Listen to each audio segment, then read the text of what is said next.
will make a slightly snarky comment about Double Fine. I think they're an amazing studio. When I saw the promos for Kiln, I did think, would you make that if you didn't have the commercial protection of being owned by Xbox? Welcome to the weekly download. Hello, welcome back to the Weekly Download podcast brought to you by Big Games Machine. I'm your host, Tom, and this week I am joined once again, it's been a while, but once again by John. John, would you like to introduce yourself to any newcomers? Hello, I'm John. So- I'm one of the big bosses, co-founder of the agency. Clearly not familiar enough with our audience to be on first name terms because you just get a sign saying Tom, but I have to have my surname like it's a formal thing. It's your choice. I don't think you can have any name in there if you want, as long as you're here to bring some industry knowledge, know-how, and analysis. You are welcome to call yourself anything. I will do my best, Tom. I will do my best. No, I know. That's all we can. That's all we can do is our best, as I try and say to myself at least once a day to keep myself going. But no, today we are looking at 4 stories, just like we did last week, this new format that we're going with. We're going to take it forward, the biggest stories from the week, have a little discussion about them, and then wrap things up and just give some analysis, some insights into those stories. So without further ado, we'll get into our first story of the week. This is brought to us by gamesindustry.biz, and they're looking at this tracker from ASGC. This is a layoffs tracker that at the start of 2026 predicted a layoff total for the year of just over 8,000. Their latest update as of July 26th, this has risen from that 8,000 to just under 14,300. So that's a 78% increase. I mean, John, I think my first question is that I'd ask you is, does this kind of show that at the start of the year, there was a lot of optimism about potentially not necessarily a slowing down, but that we would see a much lower volume of layoffs? And now we're halfway through the year, and all of a sudden this potentially could surpass 2024's total, which was just over 15,000. I think what we've had now, we're in year 3, 4 of people going, oh, well, the worst has definitely happened, and XYZ studio's gone, or XYZ has done something, and that's it. They've trimmed all the fat, and the industry can only improve from here. And then every year there's been something unforeseen in the market, or something gone wrong, and they're still trimming. And that's those projection numbers. If I don't know if we're able to show them on screen at some point in the edit, but there's a massive switch between actual and projected based on the Xbox announcement. So the forecast is it's been a terrible end to 2025, but 2026 by the end of the year, it's all going to have settled down and everything. But instead, Xbox come out, get rid of several studios, loads and loads of headcount, and then it just knocks the numbers up. And I think what's quite interesting as well in that analysis is it's nearly 70% of the cuts now are to North American studios. Yeah, 95% in Europe is including Europe. Yeah, so 95% for North America and Europe. I think that tells a story too. Yes. We obviously look at areas like, I know LA is kind of the biggest one that people will tout as. That's where some of the biggest studios are, but that's also where the biggest employee costs will come from. So we're not seeing these layoffs happening as much in other parts of the world in comparison to places where, it is expensive to hire developers and workers within the industry of any kind. So that kind of feels a bit like a self-fulfilling prophecy, doesn't it? That's happening. You can step back, and there's a lot of things that probably come into these decisions. One is the US is one of the best places to raise capital.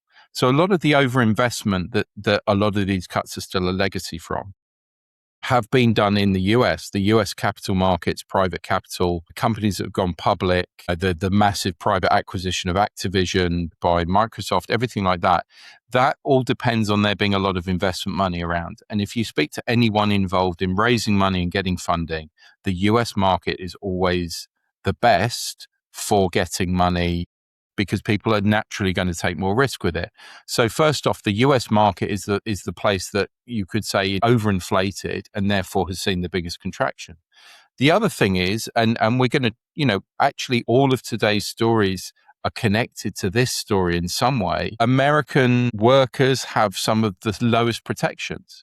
Right? Your typical contract is that you can be gone. You don't have to have more than a couple of days notice. You don't really have any redundancy rights or anything like that. Whereas in Europe, it's much, much harder to get rid of people. So, it's easier so in US businesses, it can be quite ruthless because you can expand very quickly, but you can cut very quickly as well. So I think that's all part of the story. But it's tough. I think that what we're still seeing is the AAA way of making games doesn't work. And just go and ask any of the studios that Xbox has just, allowed to go independent again, like Double Fine. Yeah, who they've laid off. I think it's 28, another 28 people. Yeah, I don't want to. Like that. I think it's around that amount this week. So. Yeah, great for them that they're independent again, but then that comes at a cost. But I will make a slightly snarky comment about Double Fine. I think they're an amazing studio. Go for it. But when I saw the promos for Kiln, the pottery-based multiplayer battle game, I did think, would you make that if you didn't have the commercial protection of being owned by Xbox? Right? Somebody at Xbox has signed that off. Somebody at Xbox has listened to the pitch, gone, love it. We bought you because you're quirky and you're different and you're kind of got that indie spirit to you. Absolutely love it. Fantastic. Go and do it. If they had been outside of Xbox at that point, would they have made that game? Or would they have made that game knowing if it went wrong, they would have to get rid of a third of their team or, whatever proportion? I think this is where we are still having issues with the disparity between AAA and indie. Indies live and die by the performance of the game. AAA has got budgets which are so astronomical that I think there's a disconnection with the reality of what gamers actually are happy with. I don't need a game to be 1,000 hours. Yeah. I think I'm keen to move on because as you said before, all these stories are connected today. So I feel like we can really get some good stuff on these. All I wanted to add on Kiln is it's something that Alex and I have spoken about before on the podcast. And to me, it's a perfect example of the whole idea of Game Pass to me is to allow games like Kiln to exist. So I very much agree with what you're saying. It felt like a game that wouldn't get made outside of that ecosystem. And now they're outside of that ecosystem again. I don't think Double Fine will ever play it safe. But I definitely think you won't see something of that ilk again. Because I completely agree with you. It felt like a bit of a risk, but it's a risk with the protection of, well, it's okay because, we're part of Xbox. We can keep going after this. Whereas I don't think a studio that is at risk if it goes wrong would make that game. And that's not to say that I have anything against Kiln. But no. It's interesting that you say that because it's something that Alex and I have spoken about. It's not their fault that they made the game that was greenlit, and then after they made it and published it, the Xbox decided to cut them. They made that on the basis that they were assured everything was going to be fine. But I did I'm sure I saw some story about the number of concurrent users online was like less than 50. I think that might be very generous in my memory of it. I think there was some number, like there were 6 people online playing that game or something. So this is what I mean by we should move on. But I think this is a perennial thing going on in the industry is risk and how you price risk and how you manage risk. Well, on the subject of risk. Segue. Try and figure out a segue. when Krafton signed Unknown Worlds, it feels like all those years ago. I think it was quite a while ago at this point. Didn't look like much of a risk. Obviously, Unknown Worlds responsible for Subnautica 2 releasing earlier this year after a lot of drama last year, which we'll go into in a moment. But yeah, Subnautica 2 has been a big part of driving Krafton's Q2 revenue up 94.9%. It's not quite 95, quite round it up, but 94.9. So yeah, quarterly revenue of around $900 million, $286 million of operating profit. So yeah, Krafton probably pretty happy with Subnautica 2, you'd say, John. Obviously, the drama of last year, Unknown Worlds leadership team was ousted. Krafton wanted to delay Subnautica 2's release to reportedly, apparently, dodge a $250 million earnout bonus. That went to court. The judge forced Krafton to reinstate CEO Ted Gill. The payout was maintained.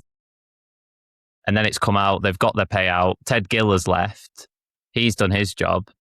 Just such a crazy story. I mean, we've been tracking this since it first started happening last year. And I know you've got thoughts on it, but just it. I think this is a classic case. I think it's a classic case of everybody's been really lucky, right? And everyone's going to get away with pretty much what they wanted. Yeah. But just a lot of diversions, a lot of road closures. Exactly. So if we summarize, Krafton signs the studio, Subnautica on the basis of Subnautica.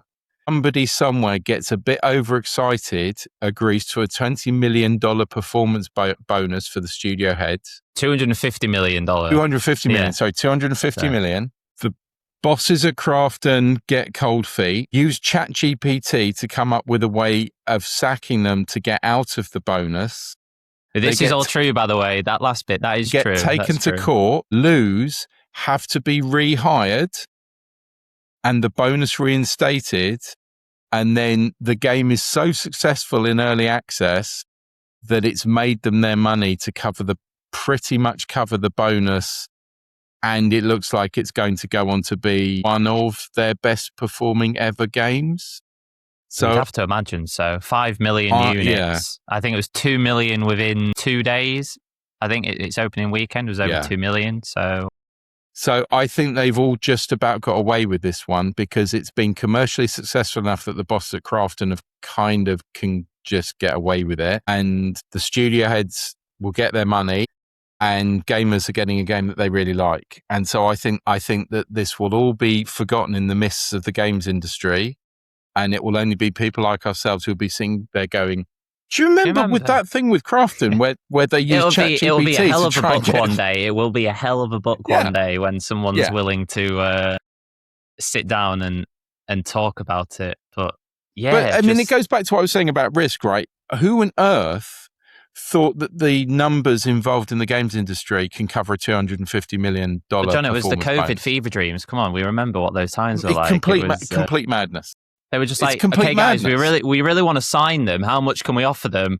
$250 million. Can we afford that? We'll find out. That sounds a lot. Out. No, it'll be fine because games make loads of money. Do they? Well, somebody told me that they did. You should see our forecasts for 2026. Yeah. Have you seen what GTA 5 sells? Is our game like that? Yeah, it's GTA 5 but underwater. Yeah, that's the pitch. That's the pitch for people. But yeah, not as much to say about this one really, but yeah, good. We always share the links to the stories where we pull our stories from. This was PC Gamer's Fraser Brown, and I just loved the way that he ended this article, which is just one sentence. So Krafton might have made a lot of cash, but it spent even more, which feels just like a really good because that's it. The financials that the PC Gamer have reported is that even after all this, actually for the year, Krafton have lost 20 million. Yeah, their net profit deficit because of that payout is around $21 million. So I'm sure that it'll go on to make a lot more, and I think they'll be really happy with these figures because despite all these issues they've had, it shows that that initial gamble and bet on the acquisition in the first place has paid off. And I'm sure we'll see, the early access, there'll be loads of new content, there'll be expansions. I know Subnautica, there was like a spin-off from that as well. So I think this is a franchise which has a lot to look forward to in the future as well. And I'm sure Krafton will be very happy about that because at the moment they're, revenue up 95% nearly, but they're still not profiting because of that bonus. Mm. Anyway, should we look at our third Let's story do of the that. day? We'll keep rolling. This time we're going. We're moving away from Krafton and the waters of Subnautica, and we're looking at I was going to say deserts, but the Fallout wastelands. Bethesda Union 1 BGS has filed legal complaints that accuse Bethesda and Xbox of violating Canadian labor laws. Now, obviously, everyone will be aware that Bethesda are part of Xbox. They're part of these layoffs that have been happening at Xbox in the past few weeks and will continue to happen through to next year with another 1,600 cuts. Where they'll come from and when they'll happen, we don't know. But staff in the US and Canada had been promised that they'd be employed through to pretty much the end of September to allow severance to be negotiated with the union. And that's 1 BGS again. But a few weeks ago, July 17th, staff at Bethesda Montreal were essentially terminated with bare minimum legal severance, which is about 2 months of pay, and they immediately lost health insurance, which just entirely skipped the bargaining process with the unions entirely. Also, another lovely layer of irony for you on this one, John, is that these emails of termination were sent out on the same day that Xbox announced a new Fallout game by Obsidian and then the Fallout 3 and New Vegas remasters. So, again, we're both PR people. You've got a lot more experience than me, but I think I can quite clearly say that not great luck. And this move by 1 BGS, just to wrap this story, follows coordinated protests across the US and Canada against Xbox's cuts. But yeah, Are you suggesting that they might have cynically put bad news out at the same time as good news? Again, not to sound like someone harking on about their ex-girlfriend, but this is something Alex and I spoke about a few weeks ago. And my example was, for anyone not in the UK, what our government likes to do on the last day before like the summer break is try and push through a load of stuff that people don't really want to know about because it's not great. And they'll just shove all these things out at once. And then like a child tidying the room, just shut the door and then go, oh, don't worry about that. So, and that feels just don't like, open it. Don't open it. Don't open it. It's tidy. Yeah, it does feel very cynical, doesn't it? To give the fans good news while this is still going on in the background. These are the people who allow these games to happen. So we need to look after. So them. I'm gonna play devil's advocate here because I can not that I've held that many positions of responsibility in my adult life, but I can understand the pressures on those studios to execute a strategy that they've been told to do. And there's no nice ways to do it. Now, I will say, I think the games industry has got a problem with unionization in that I don't really see what the problem is, but a lot of studios really don't like it and they're really fighting hard. And so we have this going on now. We have the other studio that Xbox is trying to divest, the French one, begins with an A. I keep thinking of Arcane, which obviously is a game. That is currently being held up because under European law, you can't just make people redundant overnight, which is what we talked about earlier. You also have the ongoing situation with Rockstar, who are appearing to have sacked people exclusively who were unionized, but are saying that they didn't, and that's going to court. So I think this is an ongoing thing. Look, you can't at the same time have an industry where, we're getting on for 10,000 people who've lost their jobs, right? And, and livelihoods and everything like that. And then at the same time say, oh, but we don't want anyone to seek any kind of workplace protection for the next job they have. You can't, and it goes back to what I said before, right? If we look at where the concentration of where these headcount cuts are coming from in the US, unionization is very different to the way it is in Europe, collective bargaining and stuff like that. There's always a tension with unionized workforce, because at the end of the day, if you're trying to run a business and you're trying to keep margins slim, if a workforce is unionized, you end up negotiating and giving people things. And we're both English, right? We know about train strikes, mine and strikes, everything like that. But got it. We've right, but there's a history of it, isn't there? No, I exactly, agree. Though right? I think but on the other side of it, go on. I'll let you finish. No, I was going to say, on the other side of it, if you've got the ability of somebody to fight your corner when you feel you're being unfairly dismissed or your livelihood is at threat, or in the case of the games industry, you are being forced to work to terms and conditions or crunch that is not fair, why not have unionization? It will make everybody behave better. So I'd argue that's what we're seeing here is that absolutely a group of people have come together under one BGS and said, we're not having this. I understand what you're saying in terms of, especially when I can't say I understand the corporate realities of day-to-day life under Microsoft and Xbox, but obviously for Bethesda studios involved in this, they're not necessarily acting of their own will. I don't know how much say they've had in these processes in terms of deciding what parts of which teams they can cut. But if Xbox have come to them and said, you need to lose X amount of people and it needs to happen by this day, I guess they're stuck in between a rock and a hard place, because they've got to listen to what Xbox are telling them. Yeah. But and now they're having to deal with this. But then that's why these protections exist for people. And purely cynically, if you as a business don't have to be generous to people and can get away with giving people the bare minimum severance and notice and everything like that, why wouldn't you?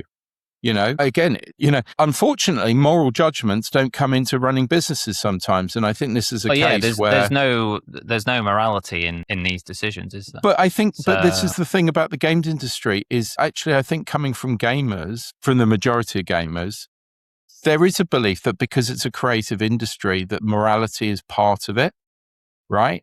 But then this, again, we come back to, my theme of the day of the difference between smaller studios and bigger studios. And directly the next story I know we're going to cover, it's at the top end, it's a business that makes games. It's not a game studio anymore, and that's 100%. What we see in these things. Yeah, it's a mentality difference, isn't it? Well, Will, you've so brilliantly started fishing for this next story, so I will be the fish, the Magikarp who bites the bait. Good reference. Yeah. Well, I was trying to think of. I was looking at something like the fishing minigame in Ocarina of Time, but I thought I can't even or something for that. So, and now I've said it, and you know how creatively bankrupt I am because I can't come up with one for that. But Sega Bass Fishing could have had that one. Yeah, true. Never played it, but no, you're too young. And it was rubbish even when it came out. But yeah. Well, the problem now is every game has a fishing minigame, doesn't it? It used to be quite back in the good old days, it used to be quite rare, but now Animal Crossing, Stardew Valley both have very good fishing games. Anyway, EA didn't develop any of those games, but their CEO Andrew Wilson has been. This says awarded is what the headline's gone for here, so I'll go with it. I think it's an interesting way to phrase it. But $38.6 million after a year of successful franchise releases, studio layoffs, and adoption of generative AI. Perhaps the most interesting figure here is that $38.6 million for financial year 2026 is up from $30.5 million in 2025's financial year, and then $25.6 million in the financial year of 2024. So that's a big increase in the last 2 years. Very, very underpaid.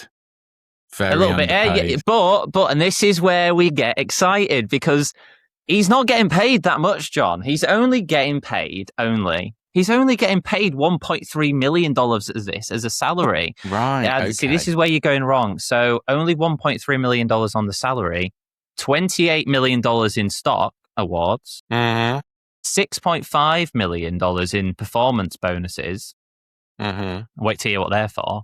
And then $2.3 million for private air travel, because that's something that there was a security assessment apparently which said that he had to get private travel to and from places. I'm not going to judge that last bit. You know, I understand that running these companies is a risky endeavor. You might not necessarily need to be exposed to any potential public threats, I guess. It's actually, it's also, though, it's team redundancy. Because actually, when I was at Glue Mobile, couldn't have the executives all on the same flight. You had to stagger the flights. So if something happened, you didn't lose your entire C-suite. Oh, there we go. So it is actually a duty of companies. See, this is why we bring That's you why on I won't get on a train with you, Tom. It's just our version is just like different carriages. Same train's fine. Just have to be.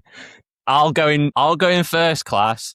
You're in standard. We've got to prepare just in case something happens. If we look at the 6.5 million in performance bonuses, that's tied apparently to meeting performance targets for Battlefield 6, record-breaking launch for that franchise.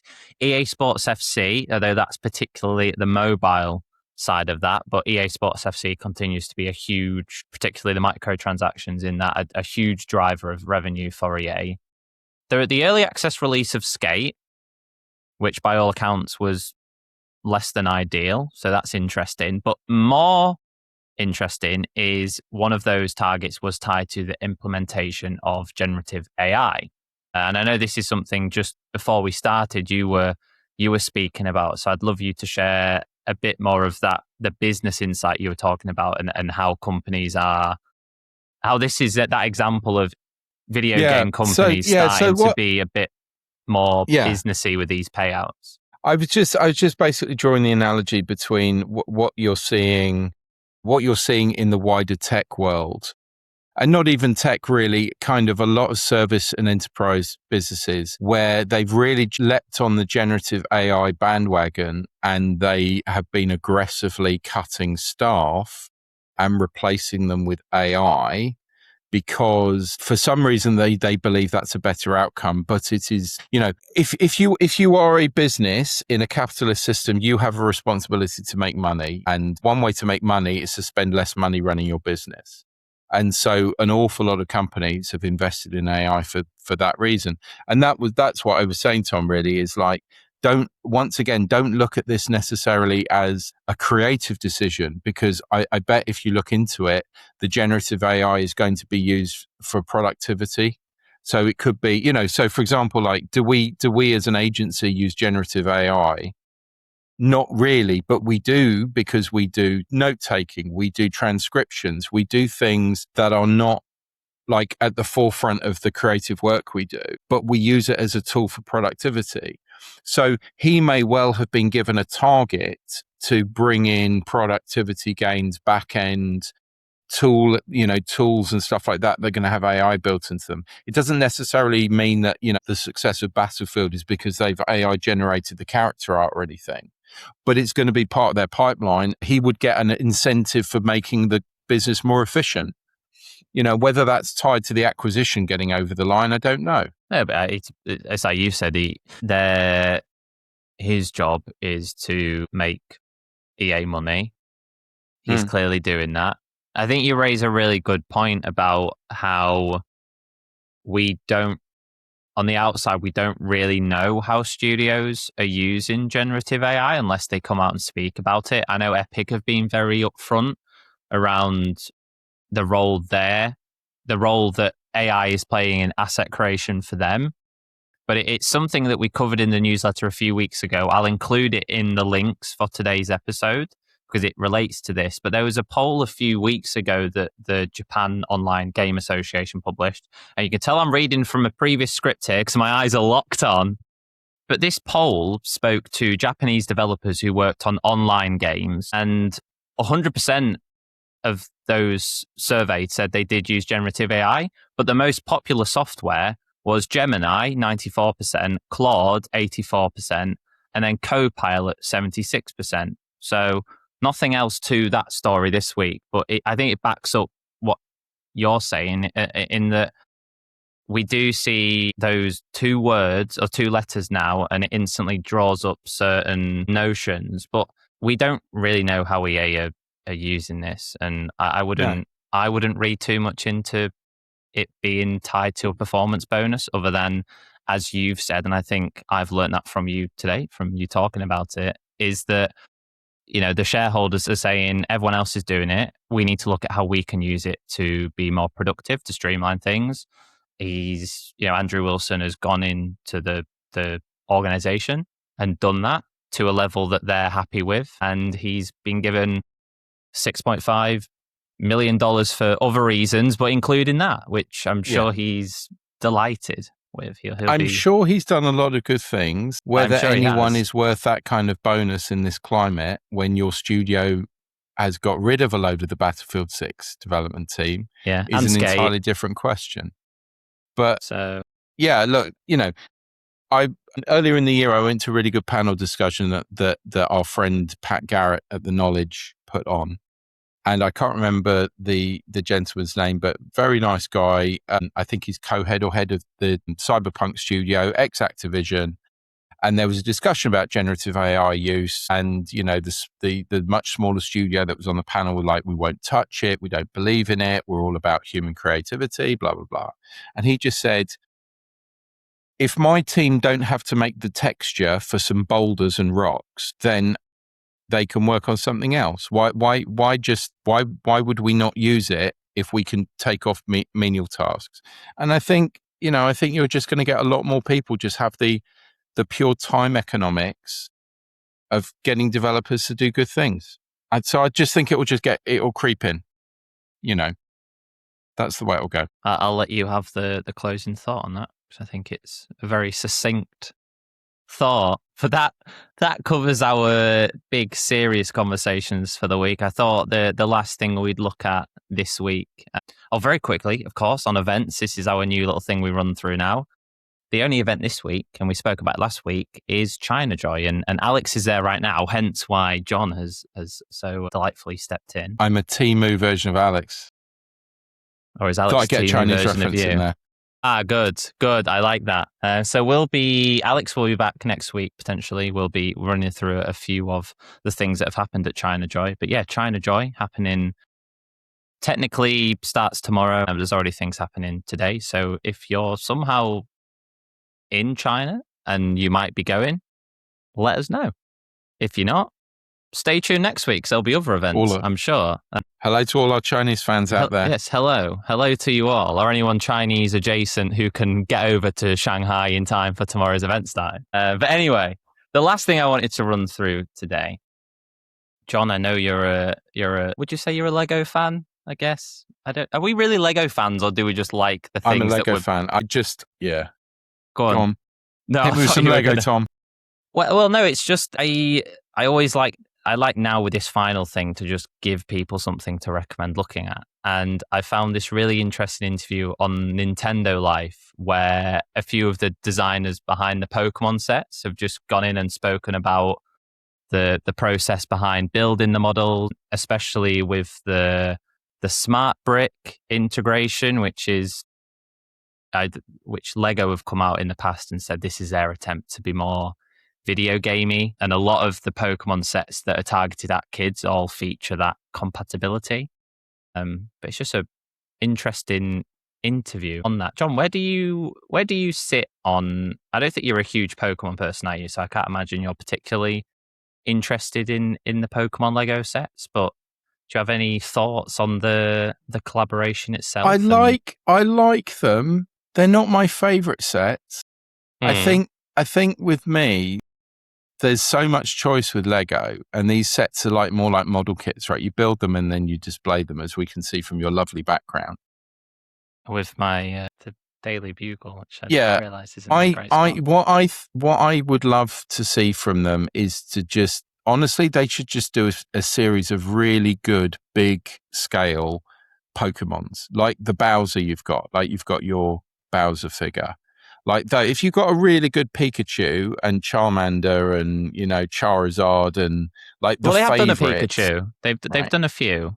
like of the adult but ones. it's not quite. Yeah, I didn't feel that it looks quite like the quality is quite there. But I because for Pokemon, it's the characters, isn't it? Everyone's got a favorite, and if you could have that, they've sort of been doing diorama-y things, but I like them. I like them. There's just not enough shelf space and money in the world for all the Lego. Now I'm just thinking, are Lego going to somehow work through every single Pokemon? I think there's nearly 1,100 now. I'm just imagining like the poor design team at Lego, and they're just like, oh, no one wants the garbage bag one. Come on, guys. What about, and then would you, yeah, but just think, you could, you get those Lego 3-in-1 kits where you can use the same bricks to build 3 different models. Imagine if you did the Pokemons and you did the evolved versions. Come on now. That's a good idea. That is a good idea. But then people will complain that they can't display them all. Like that was I got a Deku tree here, not here on purpose, but it works for this situation. People complain about the Deku tree because you could build the Ocarina of Time one or the Breath of the Wild one. And people are like, well, make it cheaper and let me buy both. So I think that's a good idea. But yeah, I imagine people would. Or make it the same price and buy both. Yeah. That'll be the sort of buy both then, but like they're both going to be twice as expensive now. Okay, well done. But no, that's well worth giving this interview a read. It is primarily about the more the sets that are for kids at the end of the day. Which I've seen a lot of people complaining online, being like, "Oh, the models look rubbish." These ones are for kids. They're like £15. They're definitely for children. So if they, I think. I say this with all my Pokemon things, but it's a franchise for kids, and I think, and so is Lego. Allegedly. Allegedly. Not as sure on the Lego. I tell you what, when I go to the local Pokemon card shop, that's all 10 minutes from me, men. it's not the kids that are dropping 150 quid on whole boxes of cards and then sitting there opening them all. Or they're definitely at 2 a.m. not the kids doing that. The local Smiths waiting to buy them. But anyway. Yeah, and games are for adults, Lego's for adults, Pokemon is for adults. That's the message of the episode. If we have to deal with all these like boring conversations around revenue and bonuses, then we get to enjoy the fun side as well, I'd say. But speaking of fun, that is where we're going to wrap up today. So I hope you've had fun. John, thank you for joining. Thank you, Tom. It's been a pleasure as always to chat, to share. You've always got good insights. I hope everyone has enjoyed listening. If you have, whether you are watching on YouTube, listening on Spotify, Apple Music, wherever you get your podcasts, be sure to subscribe to the weekly download to get new episodes every Friday, running through the biggest stories of the week in the games industry.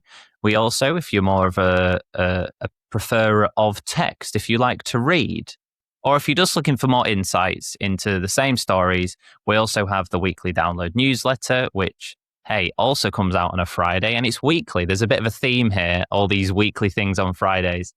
But no, we get more insight into these stories. We also cover upcoming events, recommendations for new games, new books, and other such things around the industry. And yeah, you can find that on LinkedIn or on Substack. All the links for that will be in the description. And I think now that I've done all the self-promo, John, do you have any... I always ask Alex this. Do you have any closing thoughts you want to share today? Oh my God, you put me on the spot there. Like Alex in life normally in says general no, or specific? Well, Alex normally says no. So anything you offer that's, about today's stories or anything you've seen that's interesting? I tell you what, there was a nice, I can't remember the publication, I can't remember the person from Nintendo. I have a feeling it was Shigeru Miyamoto, who, when asked about the studio closures at Xbox and things like that, he said, we wouldn't do things like that because we concentrate on games that are just about having fun. And I think that's a lovely place to leave it because that's what games should be about. I agree. There we go. I'm not going to say another word. Thank you everyone for tuning in. I'll see you next week. Bye-bye. Thank you. See you later.